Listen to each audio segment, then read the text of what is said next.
thiên thiên đi ngoài thả đi ra cần thu quý na sam sông việt và xây trang để cho nó trang thun hai tháng chung giọt chuan sam giặc sông thun và hi trang sông và thun cho nó sông và hi cái này thì còn bien sam sông việt và xây na trang để cho nó trang thun và thiên thui lòng hai tháng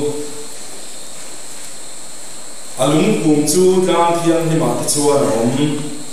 lalpa chuan zion kul kong thar te chu sakop ho om na zong zong ain angai na zo kali o pathian ko pui I chung chang thu ro pui takin an soi thi na ni o pathian ko pui I chung chang thu ro pui takin an soi thi na ni sam za som thum pati cha som pathum atangin pathian ko tha chun zomila lalpa chuan zion chu thang ta sia a omna ta na duwa hei hi kum khua ta na ka chon mun tur ani heta hian ka om rengang ka du zong ani sia a ei tur chu mal ka som re ruyanga amira thei te chu changin ka thitlayang a pui thiam te chu chandamin ka thua manga ami thiam lim te chu dimin an au chia mang chuta chuan davida ki chu ka chaw chaw ti rang ka hriat hiatan chuan khonwa ka ruat ta a ama lo tu te chu mual pho na in ka thua manga ani chunga e ro chuan alal kum chu atles surang ti in pathian le thu kan satan ma in som sa se amen trong trai tu lalpa kan pathian in khoi tu in khom pui poi mo tak maya tharau lam thu pui kan tun lai mizoram kho ve la thu pui poi mo em mai kuang chuak turin zai lai chia lo thing lo ta imi te ma lalpa kan ring chuaka zanina hian imi te nang ma an be se chea lalpa khome takin an ma mo dik tak le kan savai ta na so pui tu le kan that pui tu I thuin nang in min chom la kan duwa I ro pui na ron puang chuak la I o min hriat ti rang che kan lalpa Yesu Krista min kan dil che amen kan thu pui hi kan hriat angin ko kan pathian ko pui ti ania kumina hian Mizoram Sinod Nuaya Presbytery Pariata ko kan chung chang di thu pui a thania atong kam chui nang dik dek lawa ko kan pathian ko pui ti ang taka mang di presbytery pathum kan oma adang chu chi dang deu te nia kan thu pui chu de mai ni in kan thia a ko san ho hian kan rama hian hun thim kan ma chon me kan mang me ni hian langa thim thua ni mai ni lo thim thua thum lai hian ko ran ho te hi min po ni hian langa chung chu nge kan ti chuan ma sabera chuan rorel ho zil tu ber kan ni thin na kha sarkar lamin kan o min off saka kan o ko san ho o chu la kla ka ngai ni lovin min dan sakria chumi zara chuan trong kam chetin reng ko ran ho in kan hurta a media nang khanga chanchin bua ne tin internet lama ne theito binaka kona zongin min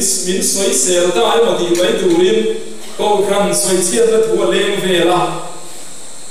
chutia ani me lai chuan pathian ina ko khan ho te mangai sia ron lan tirin harna ro pui tak mai rampung huwa bin minan peya hel ka kan kalhum maya harna kan sanga amaro chu ta po chuan ko khan program in kan kala ko khan en ko na duaya kan in khoma ko khan kai floi na duaya kan bethela chutia ga ni chung chuan ka changai tu na ke ar tui ka chunga lek ta ti ang chi mai khan kan duat em le kan mangai em harna changa kan long pui em tam tak khan ko khan chuan du khop lo min an chu asana theni a thenin kan biak in an chia an lo a ro to heta hian thara cheng lo min ti khuma chutia nang chuan na sataka nek sorin kan oma tin chu lo le a chuan sarkarin ami te ham that na turin ami te chin chia na turin UID adar khala kan ron disua ko krani na tur le ta dai mai boka chuan he kan rama hian pathian in ko kran ho te nung ta kamin en kol me lai hian thim thua thum hian min bo ani ti hi zanina hian dik takina soinga min kan hia a chung me chan kan ti chuan hian na dikin ko kran hi kan lam ke to lo ni na langa ko khana hei chen kan che kan om chung hian Bible kan sian muna Bible kan em mun mat bu kan soi muna kan ngai thamun chung hian Bible in a fara ti hi dum lo ti khat mai chi hi kan rama hian kan lo chuak tam thei le mai ko ran chu Bible chuan pathian chung te pathian ko pui Krista taksa ti lain ke ni ro chuan mi then khate ro chuan setana ko pui ang hiala muin Babylon no chi zuar te kan tia chen na ta lo tel ve na ta lo ma te kan ngai ni hem zong zong ye nge chan kan ti chuan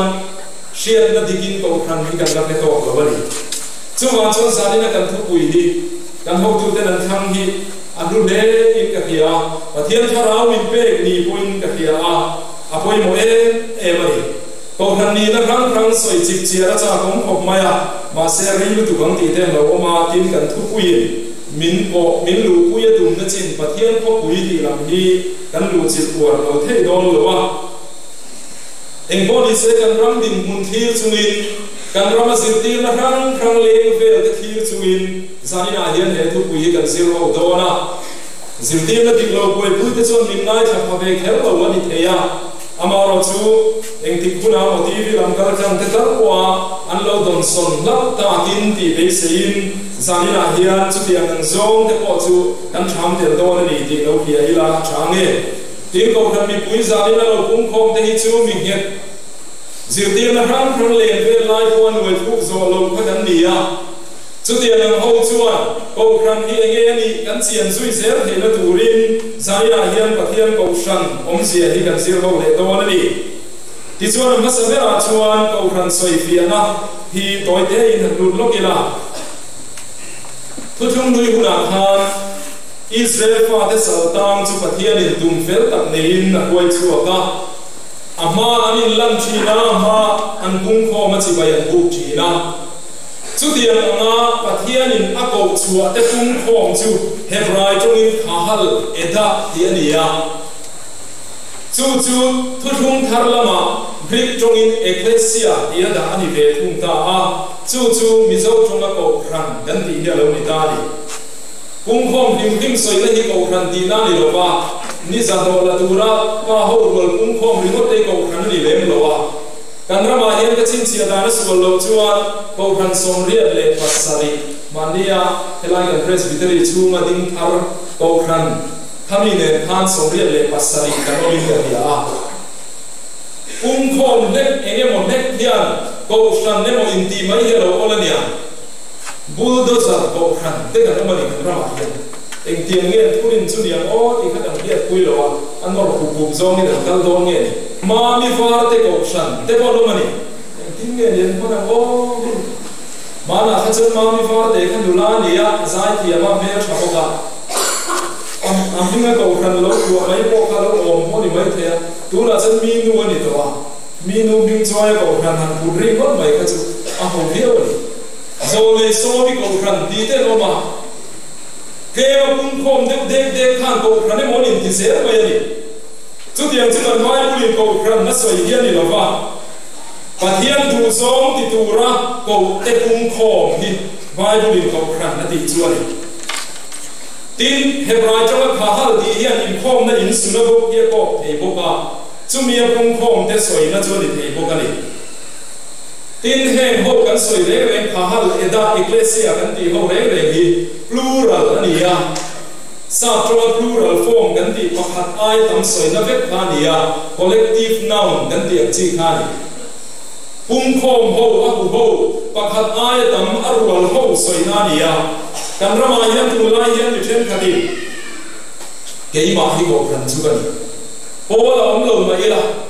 ka om na huna pe ma ke ma hi ko kan ka ni in ti chi an oma an zir tim na hi ada cha hian le ma la tim chu mai bia la ma chuan pola om lovin Krista lung kui heta kamal din te tia amoye emani le la ma chana raw ve phok ma ke chu pola ka leng to lo wa chatuan lung kui heta kamal din ta ni hi amen nan te an raw ve le em mai ri ama ro chu kha nan re re kha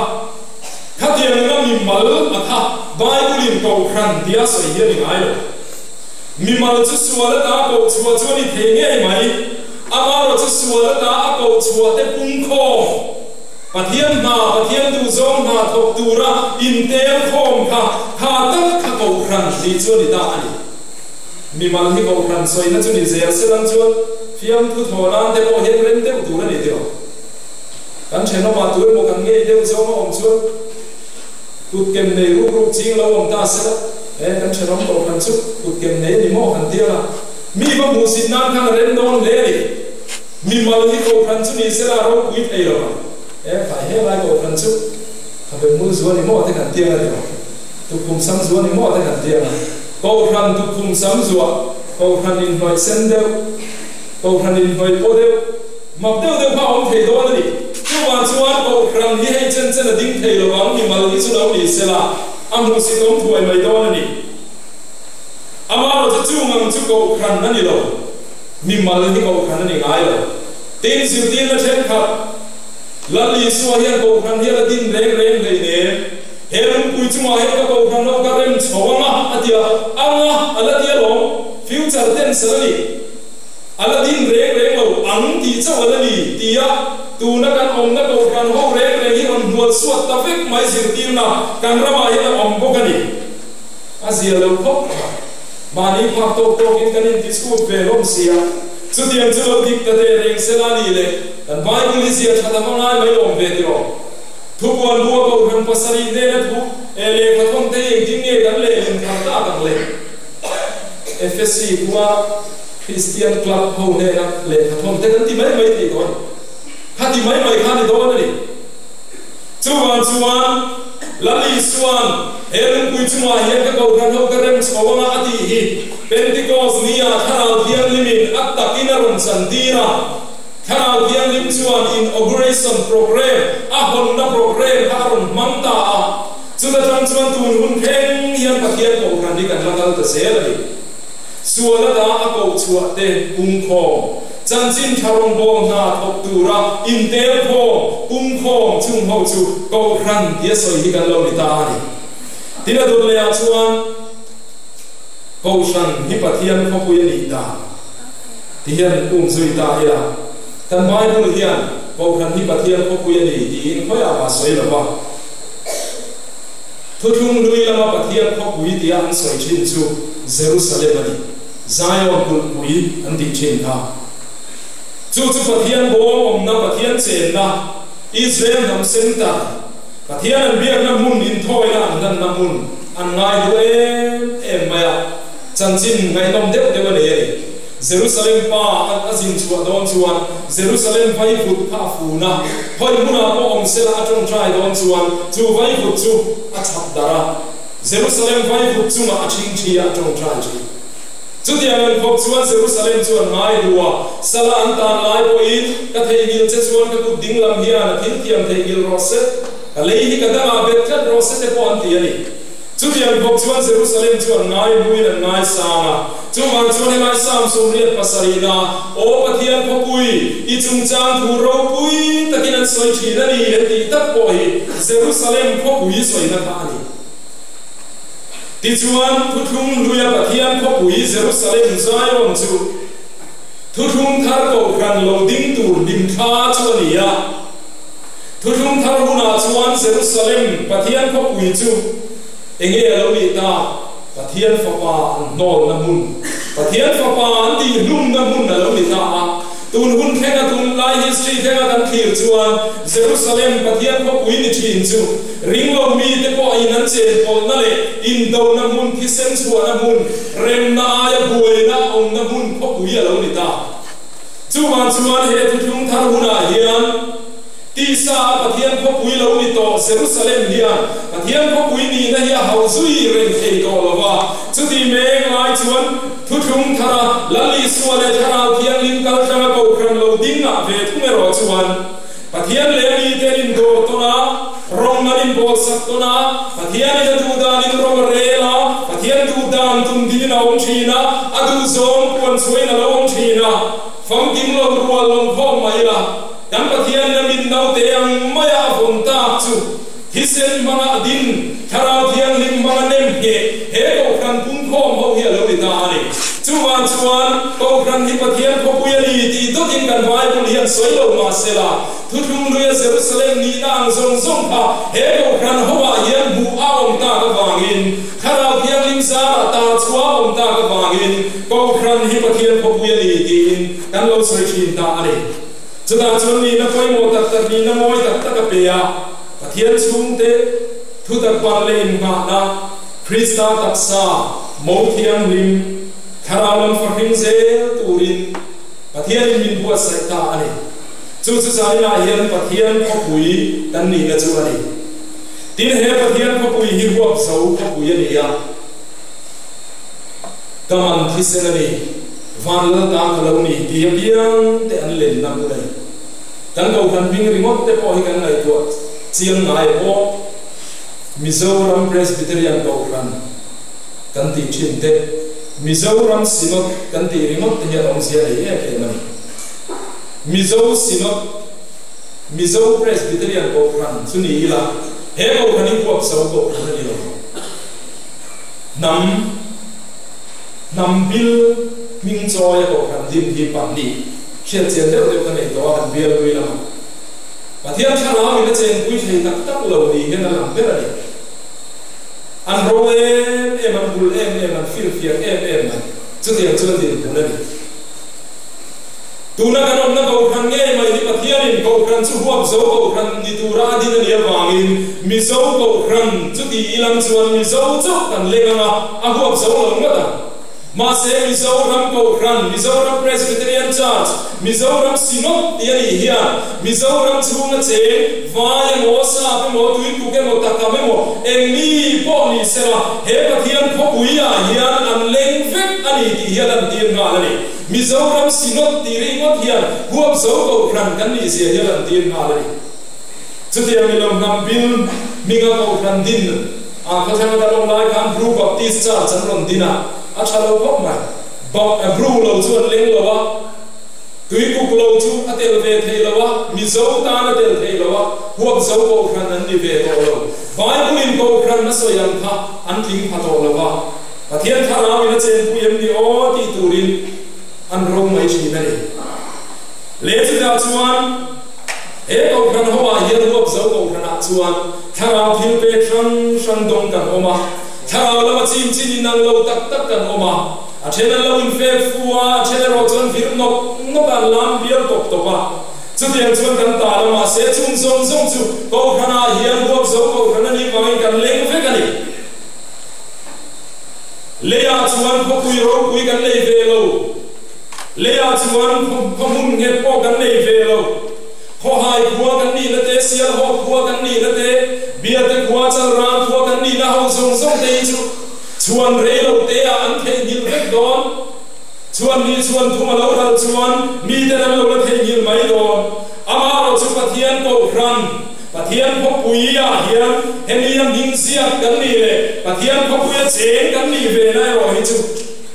van ko pui ne kan in som do na wangin kan permanent address mai lo kan forever address ni ti zani na he kan he la koi mo he pathian ko pui hi nakira chuan mu thei lo pathian ko pui ne la in som do na wangin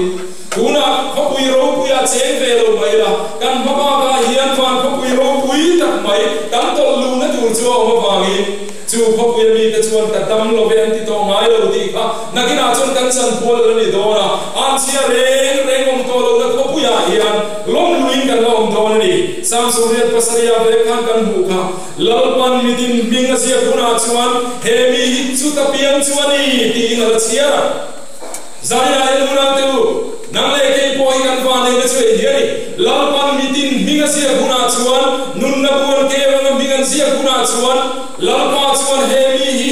pathian khopuya pia ni pathian khopuya che ni tin I ming le ka ming min la lam ve do ni chu ti huna chuan pathian fakin lim to lao lo min kan le do ni ti hi zani na riang u tina to le a chuan Kaushan pathian khopuya ni na oi mo de te en ho le lokila ama sabera chuan in hum him na khopui pathian khopui in hum him na khopui eng la ka mo kan ti theya taksa le kharau siat na la ka in hum him na khopui Kaushan ho hi kan ni hovel chiat na tam ber hi hovel chiat na tam ber khen tu hi uluk demin chu ta ila ngai dam diklo zirti na diklo kal chana ngai dam diklo atang idan thi chil bom pai tu kan ti ho chi mom em mai mi pui pum khom zinga met khepa ti pu ka mani po dar veka mi pui tam tak thi chil ho chin de boy ngai dam diklo mangidan chuak su kina om to a khadia mi an thi chil buai khan vana chan cha chang doni na ni pheta maya ngai dam diklo wa wangin khovela chiat nan khen chi pathian ni ma sa zan khani USA Las Vegas concert en tu mi pui sing hi sang hi rual kha Stephen Padok khan hotel song som thu pa ni na in na sin ga ni na tri pep maya mi som ma le pakua ga duma mi sana chuanga hiama ama mai ka phum zui ve ba ko ka tha pa ina chian na khen de ko khon ai tu ta ila enge chan ngai dam diklo ani mi pui ting khom mi pui pum khom mur mai hamilam hoi zonga silai han thir pe kha nuam turi na thetham ni turani ngai dam diklo wa wangin nun na chanan patam e liam tuaran patam em tiro hovela hian ngai dam diklo zirtina thalo zirtina diklo wa wanga ngai dam diklo wa wangin mi tam tak ti sa le kharawa an lo che to khi Christian na hon chua ko hian ngai dam diklo min nei tir tu zirtina diklo laga kan him na turin pathian khopui a hian kan om poi mo ni pastor sai kuma khan kal suana laga min veng tu ko kan ho min siam sakati in la bua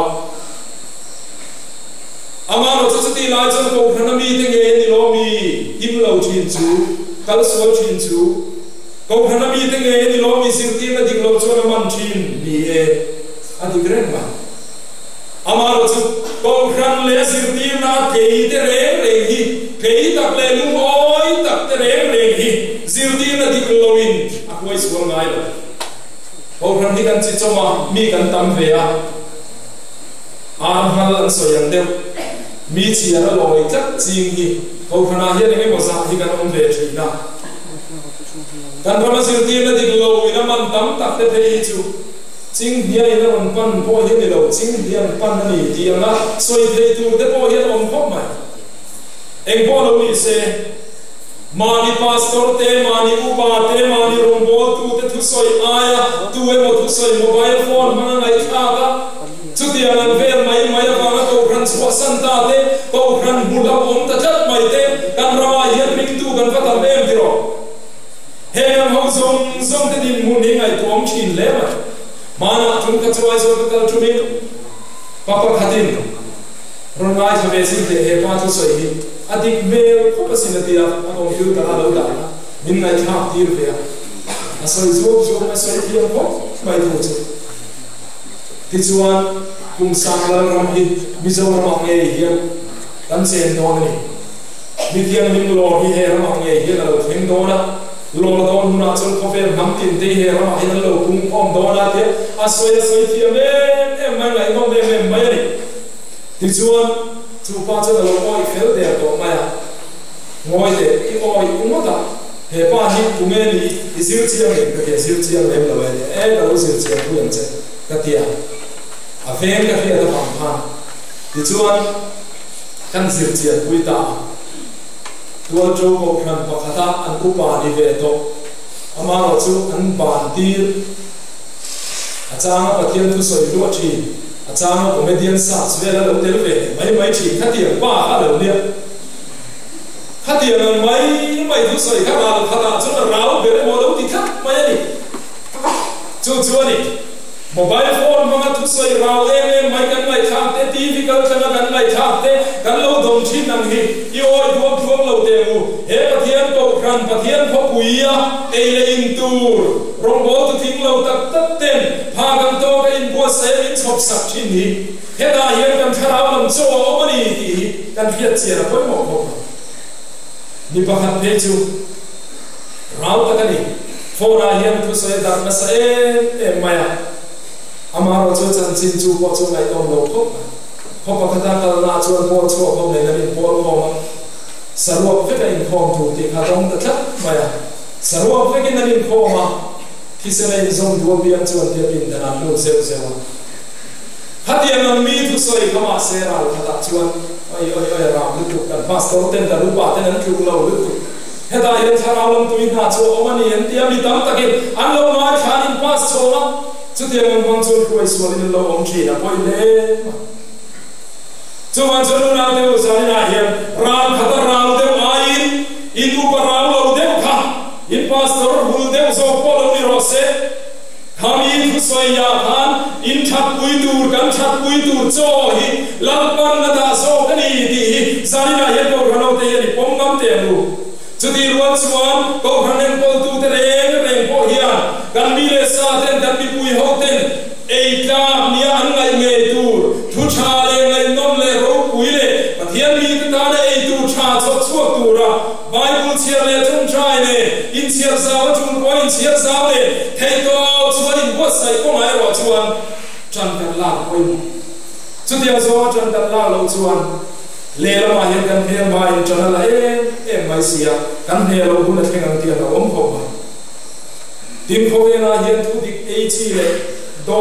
ei chi hi kan om ve du hi ni o ti tu hian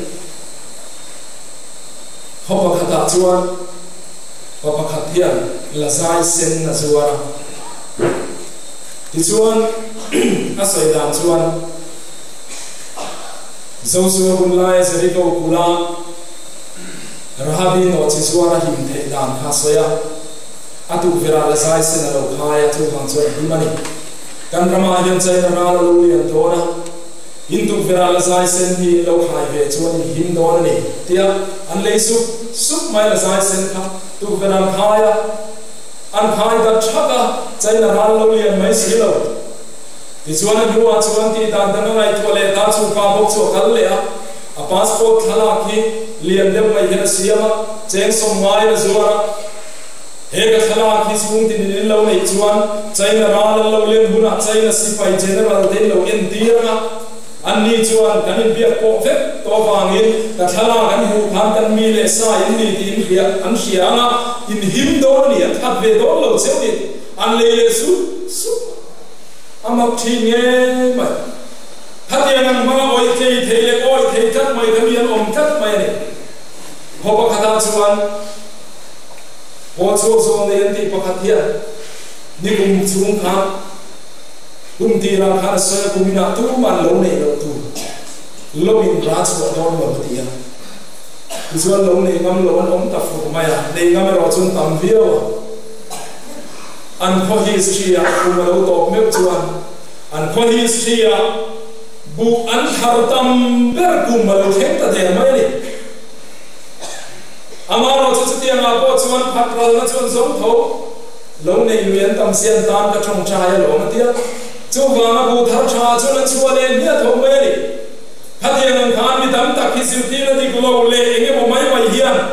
a chi asa khop mai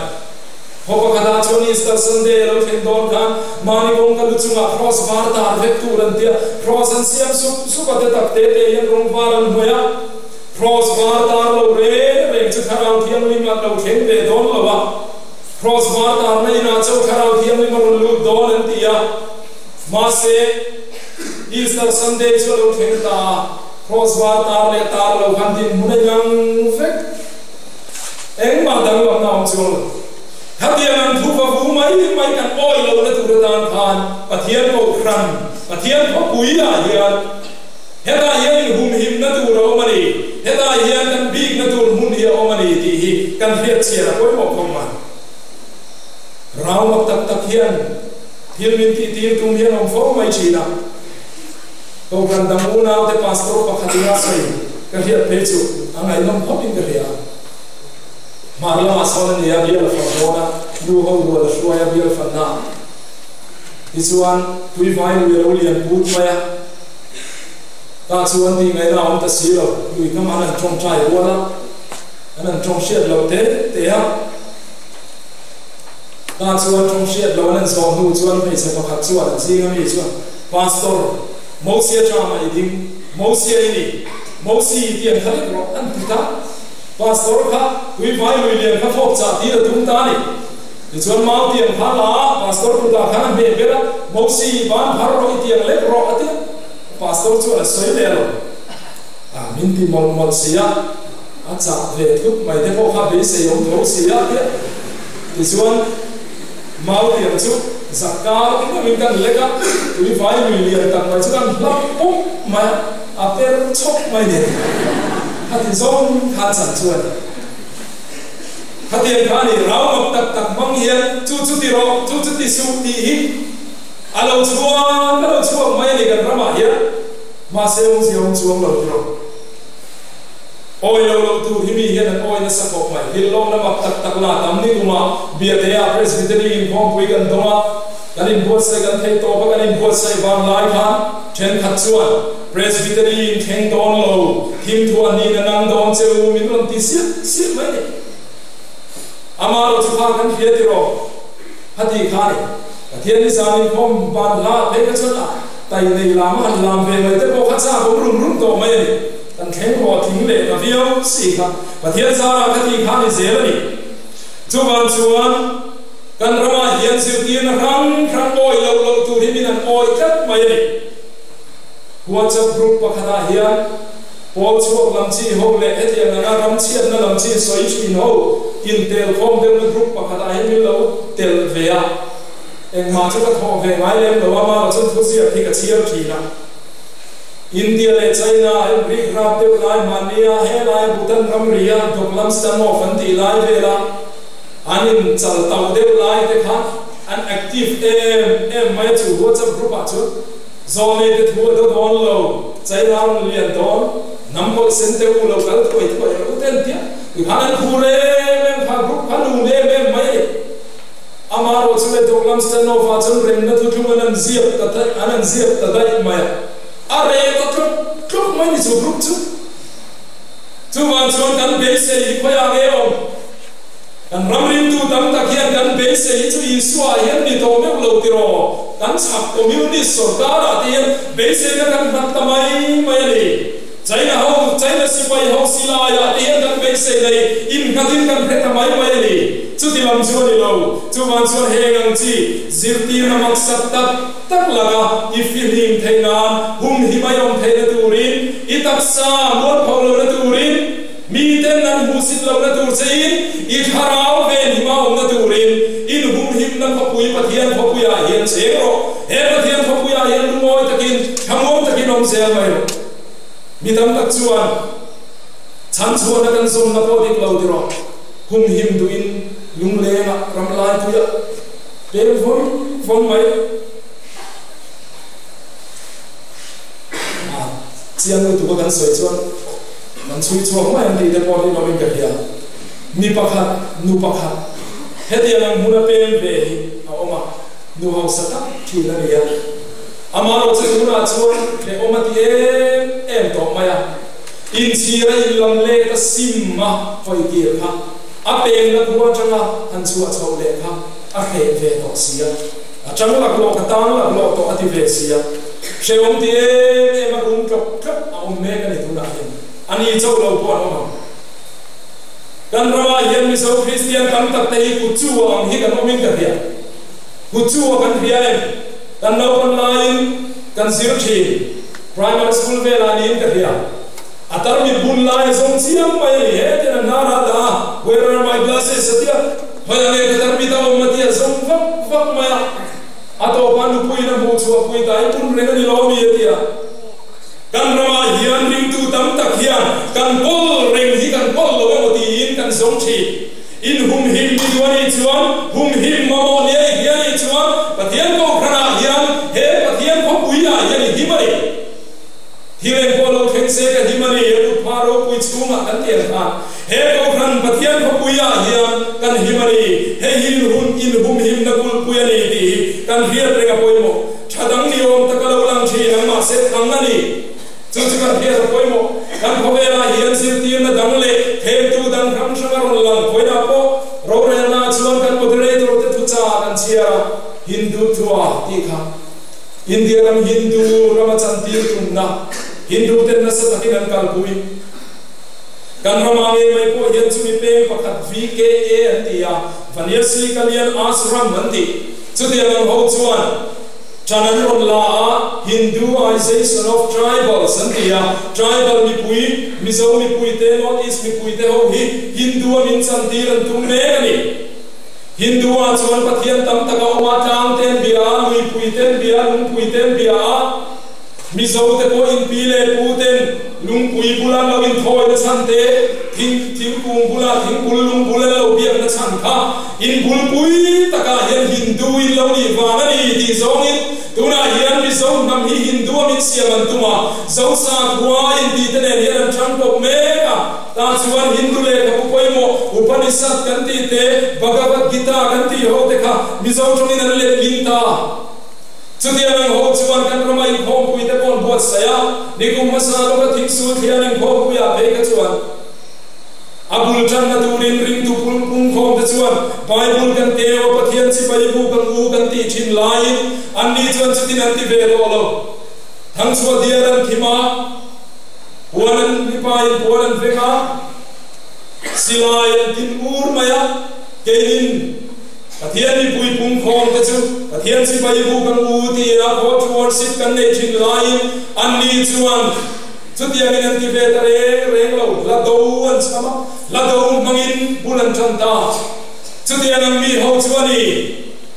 pastor chhone la na buwa po pastor chhone lo soya bible lan kal hela pi pu te tui khurra in ta liam chi ho ba kan rama ya tu na he lo om le ta me kani chutiang sir ti na ran laka kan him the de tu ra tan chuan he pathian pho puya he le cheng se te ngu he hin bum him na pho puya ni tin chu ba ka chuan sakol lau kan ti shin ti ro zanina he sakol lau an ti ho hi ko han ho ai kan mo nge o ming mo de da kan pu sak kan tu de wa sakol chi bai bu lau kan ti de mo zo de wa an mani pun an du zo sakol lau ti hi chon du mi alo an lau lo luat tu wang zo ka ti sakol lau an ni lo sakol chi bai bu lau an ni chu de an mi chi lo ko me ko han ho rong chu ma he he kan fiat ti du cheu chu ni eng tik huna ma sakol chi bai bu ngai lo tu chu he pathian ko pui ko kan ho ni kan ni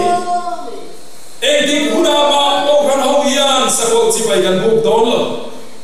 sakol chi bai bu du lo ber chu ke ni te po kan ni kan ni po in ni ya ma se tu na he sakol ne min soi zo man tum ho bai de ro adik lo he chu thi sen wa an na buam hing chuang te hian sakol chi bai an bu don lo sakol hi lo chu le te reng po ni se chi bai an bu don reng lo tin thu buan bua sakol kan mu rom sarkar rom emperor kan ti ho te kha khatiang ang ho kha Pausan ho ten si bai an bu du lo e ma wangin tung kheng niam pausan la ding se ani chi bai chu lo bu ve mai chu ni se rom sarkar bo ra luarin pausan hi bo ra la ma se chi bai an bu du lo wa ma dar te thi sen mang suan pui che na lo se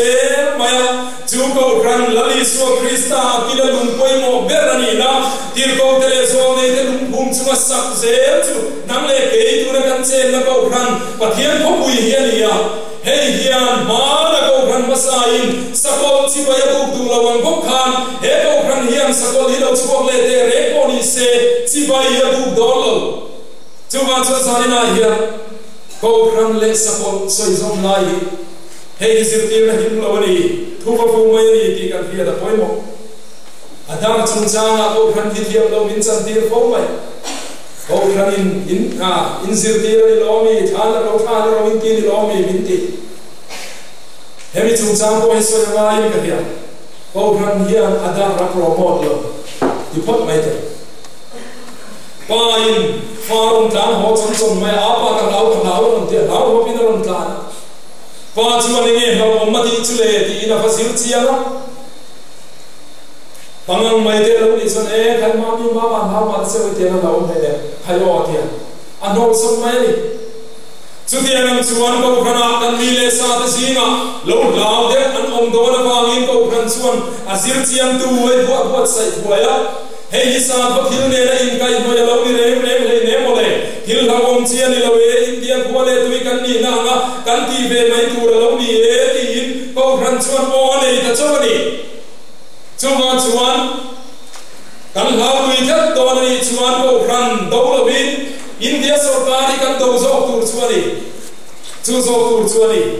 chuan zani na he kan phe che ra koi mo mani lo ka biate ya manipur putar pakhataron kala kan rama chuan charai te pe chuan shena tin kari athala social media ta na sai me maya kumin ti lamar khavel khan din kari lo kala mizoram asan gul khalin khabe mulwar ho ho kha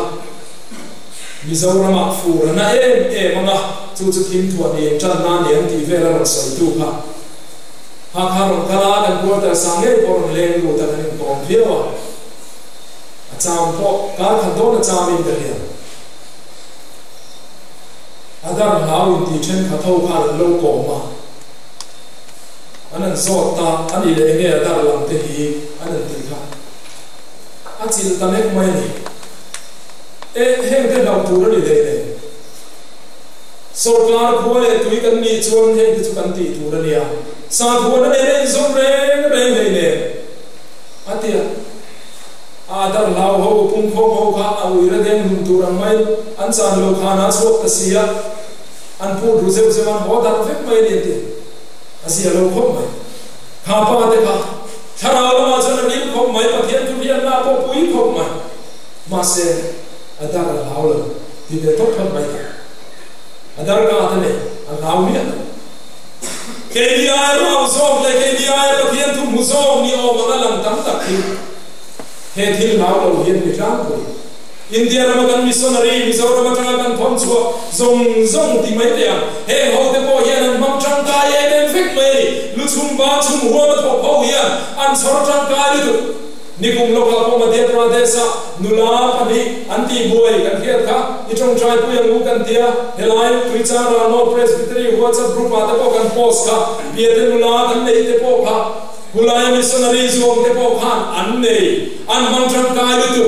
Waisen takin lusum ba chum huamin chudiam chuan chan chin thakil ron bol nan thoka kan tak sa himna min chong trai puisu lali suami ma ba chon thia chul pon kan thima yang ron tingat nam te ani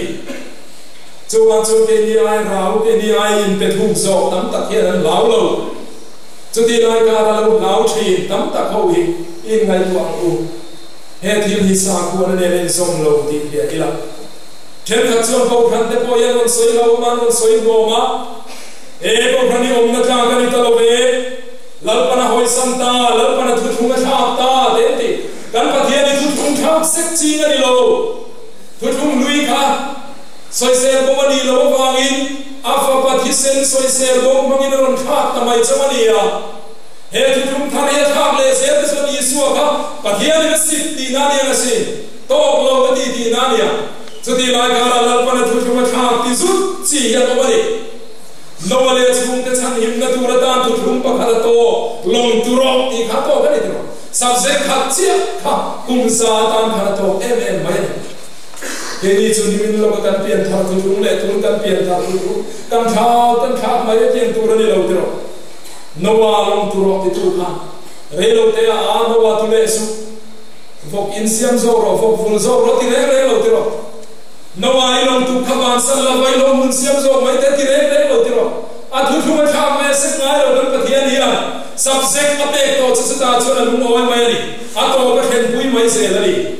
tun hun pathian thu te kan ti ya mo mai ma se tun hun pathian thu an ti tam tak hi dấu số hun lai cho anh lâu bồi quý phép tổ phá lâu nì mà đi thổ phá lâu nì chú con cho lúc nào từ hẹn sông sông nì căn bài tu thủ sông sông nì balance takin he câu phan phát hiện có bùi à yên cալ bùi à nìa zir đi ra nìa khil na nì chi he bài bùi đi căn phát hiện nìa căn xe má lâu chú anh câu phan nìa hỏi sân đón lâu tì ra nìa hiền căn viết chi à ôi một khóc mày chú con cho khang zir đi mà để nghe một theo lâu tế là các hình nan căn hình xe nan he phát hiện có bùi à hiện chênh xe là cú lẽ tốt lẽ chuan ấy là in tu rom na và thiên có bùi chú ấy là in tu rom na học bùi à chuan ấy là in tu tắm ai zo là có bèn căn uar em căn khát em là chú ấy là vàng cho all sam he tharau học bùi tharau phát hiện có bùi à hiền van kai cho mani pile pute na lo kai bùi to heta hian na tui luan na lui pakhala oma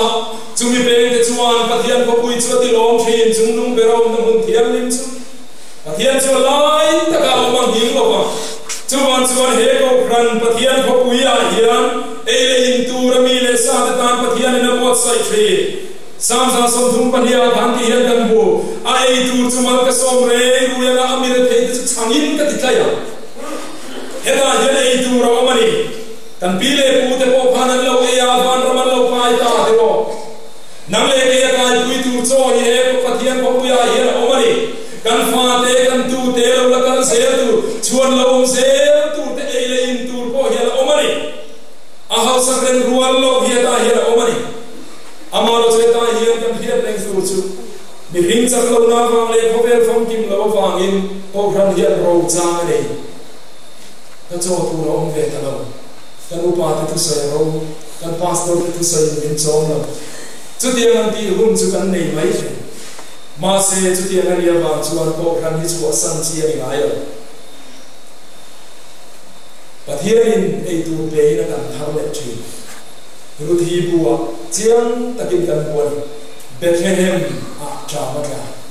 Bethlehem chu nge ong sia Bethlehem bet in inani lehem ti chu chang dinga chang in na cha ma ka ama de ma chang ur na in chu ma an vi la cham ti am fe cho be bu la cham cho ti am fe chang in na Bethlehem a cha ma ka Elimelech ale nu ku ina o min pem riwat an pem chu riwat ma chang in nan chu san ta mo abrama an vai tu ta ma sen fa che fu lo em ti ro Reilo te Elimelech a thia chuda chora fa pa pakhat malon ale kilio na oma chumi te chuan lu puyan nei ve ve a ruthi le or pian nei ve ve a ma se malon ale kilio na po cha reilo te an thi le ta chuan or pi so chu a khola ma ho le a naomi bula chen ruthi che om ta chudi lai chuan thur hiat chu enge Bethlehem lalpan na kana lalpan nami te kana ei dura pe ti allo hia moa rama changin Bethlehem paninan kir le ta ko ran nan chua san na rama changin kir le ta ti mai le ho Bethlehem ma chuan kir le ta chuda chuan cha ma ka lai po Bethlehem chua san ve du re lo bo azan lo kon rom ta ni khatro bo azan le na puran fa chota ta chuan ron kir le lam khai tin nge lo ti ka na o mi khani o me lo tel lo mur mai ma se ni chuan na o mi min ti su ma rai min ti ro na o mi limi min ti to su ma rai ai min ti to ka chuan san mo ta he chang in hi ka chuan san mo ta ka che hit lo e ma ka che sweet lo e ma rai min ti to lo ti ve mok ta mai chu chuan ni lo te u sa ni na hiam pathian ko kan hoa hian nge mo chang chuan cho ei hati tak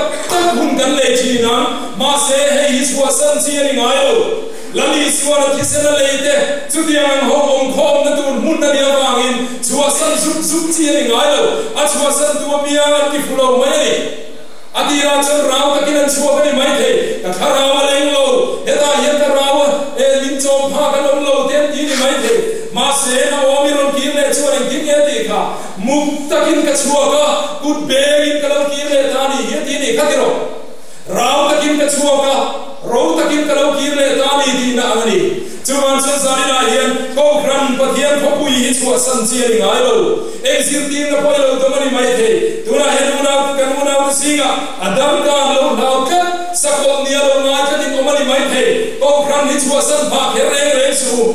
ko kran om re ro in lau lo una he chua mai mana ko electiona helaya putinan hoichin indelible ing kan ti ang chi hi pen tuin no re mai thei lo ang chi hi kan rawa hian man than ti chuan lu ho tam tak hian ka zol na phal lo an ti kha noi an phal lo re ma se rei vong lo wa chuan zol na phal le ta mai ni hati ang dem khani tuna hian tar hi thala hi ka zol na phal lo ka rawi na phal lo dia lo la the thiam lo thati no mari ko in ko ran hi lo phana mang re su hei lo i chuin hum him na turin dei do chuang lo he ko khana hian sei ka ro in lo lo kun la he chuang mai pathian in ei tur pe a kan thar le thin chu pathian ko pui hi ani ko ran ho hi ani har na camping crusade te ti dan pum pa mai mai me ni lo pathian in mi te kan thar le na le point to bera chuan point to bera ta ni tlan thong na to te kan le ya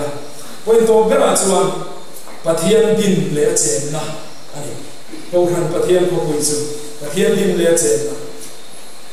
Hobel thilom dang re ni thilila omro se atia omdeu fekani ko ram din du ro chuan pathian fapan thisen na luan ngai chat maya pathian fapan nun na lan ngai chat maya ni vai gut maya to lo vai gut ta siam mai kha to re lo beram no mel hem lo le se bo pathian beram no la ni su krista atia ngai chuan hisen mama pathian in ding ko ran ho hi nuin hisen tam tak mama akin afa the ni thelo ang hian ko san hi pathian in hisen mama ale din na ya wa ge the ni don lo london ko puya ko thun ka chu mama ina lem manin sia ka artist ho in hilin sia khet ti mak thi phok maya mara ko kan ni saura ma khan ni lai ni lem manin sia ka wa har he ko mangai na lem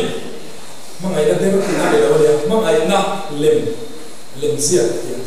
anin sia kan chu ta chuan pakhat na hau ni lem sia chu nuin nau te pe lai tia lung chin ta ka ni lai ya chuan pakhat na hau ni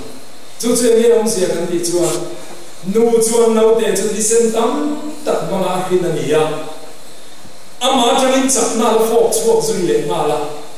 amaro chuan ma chang chakna fo chuak me tu ha thi miat lowa in tam to i fo tam to ati miat lowa apuar lo bang na thai lo bang ti kha ha bia bit mai ni chu tian chuan bangai na le na en reng mai nuin hisen tam tak manga hin afa thei ni thei ngai lo mangai na hian phat san thei ngai lo pa in kapa min ti to su chuak ro ti fa pa zuri chi fa pa suan bo chu lai bo nu chuan pa ngai dam sham mai te anti ram chi thi sen ba rin tu an ni fa na ni e ko kran pathian pho pui ngai mai po hi lali suan thi sen ba adin na ya wangin I am san don lo with him mai don lo chu ma chu nu na te sa ni na hi he pathian pho pui hi pathian ina kal san lo tu ko pui ni ti kan phi ta tha adin dir tangin do tu nei hala roman emperor song pathum ten pung sa thum chung vel khan me li tumin na satakin an do amaro chu mau tiang manga lung pui vu kan chu an ni tiro apa tu zo chu an dai rei lo zo ka sam sa sam thum pania ve khan kan mu ama do tu chu mual phau nei ka tu ma ani chu mai ro chu alal lukum atle suram na di mai ni ama do tu chu mual phau nei na thuam ta ati to ta zo ka ni ma se ko khane ro chu tun thengin la ding ta se mai enga ti ne pathian ni thei gil lo adin na ni ya ache na ni ta ni sam soviet pasari chang bia khan kan thu pui in hana khan lalpa chon sayon kul kong khar ta chu zakob hom na zong zong ai na lai na zo ka ni jerusalem pathian ko pui kha zakob tha te ho khua zong zong ai na lai na zo ka ni tin bible le in tharina da English Bible young literal translation to me na adana chuan above all the tabernacles of Jacob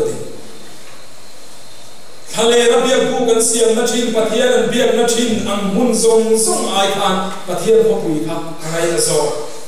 then the message Bible in the dan chuan then all the homes of Jacob put together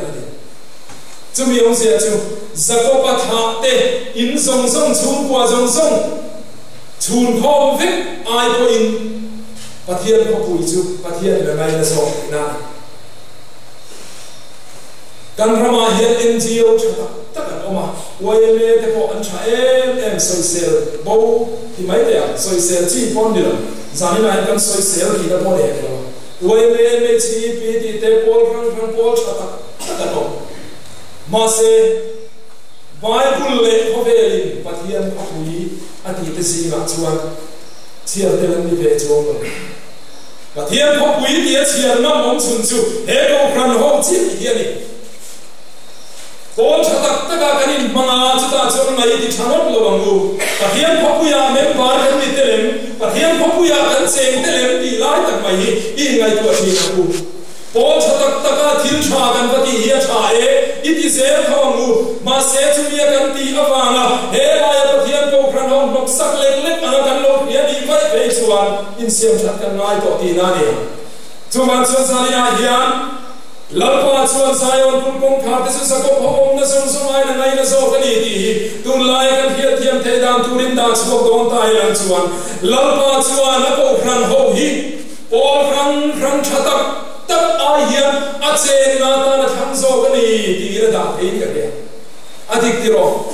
por kran chuna har na theng na ngai lo ti ro political party office har na theng ngai lo ti ro ma se ko granai ro chuan lalpa ni te kan thar fo tri lalpa chen na ni le kam kom na tur tan chuan ti hian te khin ta ya India ram khovel democracy lian ber ramma tan chenga India ram president fapa emo fanu emo nitala Indian president se na in ro pui tak mai pindan sathum le som ru zet mai omna chia lo chang kam tak te che fel na rashtrapati bhavan kan tia wan cheng ta la prem pereng ni kaya ai tu lo tro hot mai ani le blanket chang kam tak aya mizo kon pui por thato lampang shiksha te tuan le na shiksha te le na mong in ti boy ton tur velin chu ti an zo chu isin lu ta ne atem lo te ani le tu na din re sa chone thai tu na din re le thera tu na din re te kha ichia lo te nan ron chop sak chenga akara dang pui thu hi mom te ne ai tu ma to lo ne ei te ning ga ring lo achana chuan kilo ni tok mai enga tinge I chen na le in be lo ni ini na le ko in be lo ni India ram president papa fanu kha dan pui thu te ku da nam ham mai se mi chi bai nam le hap mai thi la adik lo ni ro enga tinge chu tian chu ti lo ba ni I chen na le in be lo ni leuna te san na hian pathian pho pui ya I chena rong bol tu chok ru lo I tu as wo pathian pho pui ya I chena rong bol tu in tha da mi te bu lo rong bol na huam chum kan san huna zin chua san huna lo ten om ru ni hen me lo ti hiang o chatuan lun na pe tu ra van cho ne min cho ma tu me maya min cho me maya setalan he khovel cho lui mit la tak mai ni ron chok sak thin ti sa le tharau ti wal pho thele ti che thele le in tu khovel sil fen ba ron ta lan chi no hi pathian pho pu ya chen ho te re son na tel velo kan min ruwa tel velo ti hiang u chuan su kan sa rui thei thil chi rang kan rama su sa le ti awanga rong bo tu in lo in rup tum ve ta chau kha I chen ho pi ne ren mil lo he pathian pho pi ne hian chiang lai chen na khopui khe chiang ro le tu nai nun thiang lim so hi ilai me don chong so kasin zirti na hin lo in a kwai so pal che ai lo tui puya irhem chin de la ka in la rama in pastor le du pa de tu soi chu ngai kha ka mang lo angai tir che khatiang hoi san phan pathian phuya hian thamom takin ron cheng so te in me mo ta mi boy pui mo ta chu di ni lo pathian phui pon lama lo vai pen pak ve ni chu e lo te an mol pho le mai chi na ni voina kan upa te singa mi ko ka khan kan ti ti ya an phua se te na enge mo kal pui vak tu chan chin ka so ta tuna chuan pho kang in an en san riau to an husit kat to ti thu min pila angai non pho mai pathian phui ka lo mai hian kan se mai hian kan moi ni chu ti ni lo wa pon lan panga ege motia sirti na dang dang kan lo baton son pual vel hiya kan hu nom lo kan moi lo ti isani na hian kan in hiat ti thar le ni tu na chane mai so kin in pe na thu so ne in bua sai na tha so ne pathian rong hi lo bol te I che na phui ne hian in rem mata ai in hu nom le sual mata he phui che te ti o tak hian ya mi te pona le sot che na mi te du sot ang che chu ya mi tu chen rong bo tu de boin bo sai te ang khove hi chuan mit la tak ne min ri ma thir moi tak min chok saka kan tv te ko hi ro sitting room kan huma moi tak lir mai lo chuaka mit la tak mu no tak lir lo lang ti ro a moi no ne o e tu te tv ai la lang ha thup mai ti ro hil moi lir ni ro lang ni silipar fakna tu da dan po nula me chate mo mai se kulai baba mor ve la fa ye mo mui mun suwa chok dik mek te pon lo kun ve se ron fak ve mai se a to ni lo mi ti mai tu ra kha model lan mai cha chu diang chuan tu lai ko ve ri chuan moi chok sak che mu nom ma chok sak che ti ro amaro che hi riang lu pathian pho bu ye cheng te hi kho ve na ma che moi pha ta ni ve lo ti I riang lu cross thi na ma che moi cross thi na ma ka luin ka moi ni ti ve thei chok ka kan ni ya chuan adik ta chuan se ta na hian I moi pui tur cross a kon ve lo I moi pui tur eng ma I che nang ma che moi na tur hi se ta na hian a kon ve lo a che moi pha pui ni hek lo ba chuan se ta na hi ho pathian pho pui cheng te hian I chuan khum ve to te hu I du khum ve to te hu Setan li boy pha ta ni lo I hem pha ta ni lo te ko hi ti ve to te hu chu tiang chuan he kan chen na pho pui ne in mil hian ho I che ta te hu kan hoi her kan su phe kan bi ru kun bang ti dang la bang ko lom na tak nei tu Zion pho pui pha te chung si ma cho chiar tel kan ni se na tu ri John Newton angin ko ve min musit ma se I bing chok ta chuang ne Hove li katanin hom lo ma se van katanin hom chuan to tin lom na tak nei tu te si na chia tel kan ni the na turin he pathian phuya hian ni ong sel tian ku le mu the pathian phuya I chen phal tu kan chen phal tu hian mu thei lo pathian phui van rama hian kan che ra phala Chumia kan chen thei na tu chuan min khoi tu rin lali su Krista he le a he lo kal le don ti dia ila chuan a ko kran ho te ne na in ne na fam ki ma lut min shwai lut tu rin lali su a ko ve la lo kal le don ti sia il he pathian ko pui ko kran ho a hian thamuam takin cheng se na ku pathian ne thu kan san an mal so se